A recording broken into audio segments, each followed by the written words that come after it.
What's up, YouTube? It's your boy, Jerry Mouse, and welcome to another reading of The Power of Awareness. Today, we are doing chapter 16, Personal Impotence. Very, very short chapter. And in today's chapter, we're talking about what it takes to actually enter into the state of the wish fulfilled and what it is to take away your personal own power.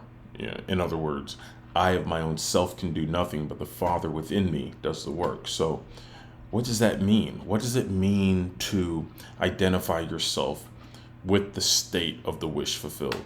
So that's what we're going to talk about today. Very short chapter.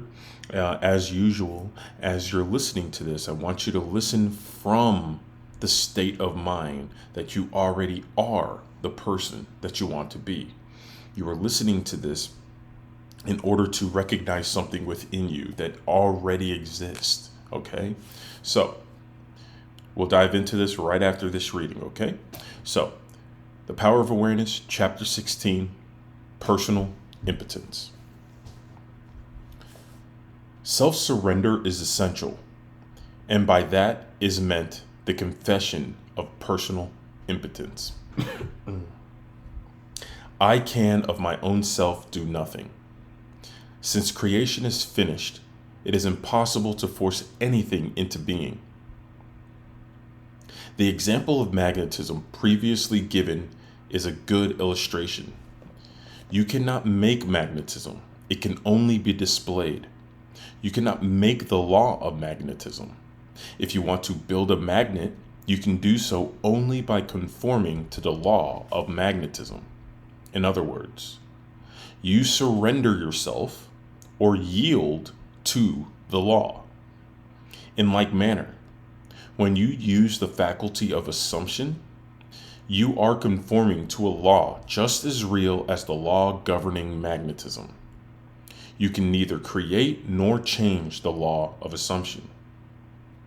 It is in this respect that you are impotent.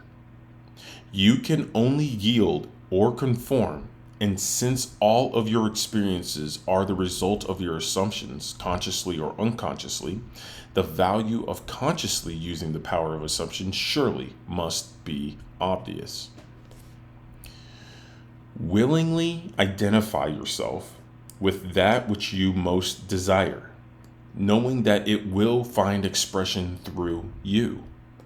Yield to the feeling of the wish fulfilled and be consumed as its victim, then rise as a prophet of the law of assumption.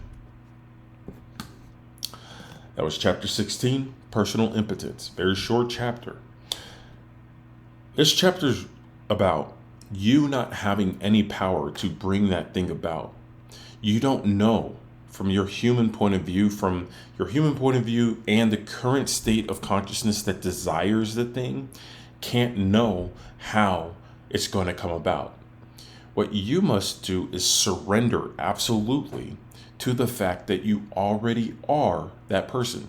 Notice, I've been saying this since day one, that all you need to do is start assuming that you already are this person. Put your attention on it. When you're going through the day, surrender to that desire. And it doesn't matter what the desire is. As you go through your day, there's all sorts of desires that you have. Maybe you're working on a project and you're working on some project and you don't have enough wood to build that shed that you have going on.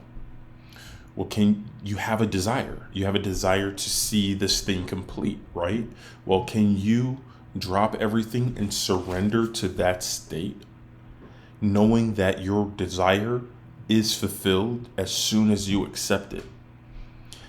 I don't know what the bridge is going to be that you're going to walk along that's going to get you there, but I do know that if you surrender to God, that higher power within you, everything unfolds to match that state of consciousness. So all you need to do is willingly identify as that person, and thy will be done. Stop trying to force things to happen on the outside, because you have no power to change what's going on. The world will only give you your state. That's all it can give you. So as soon as you decide to change and willingly identify yourself with that state, so it will be. So you must persist. That's it. That's all. You guys are awesome. Peace and hair grease.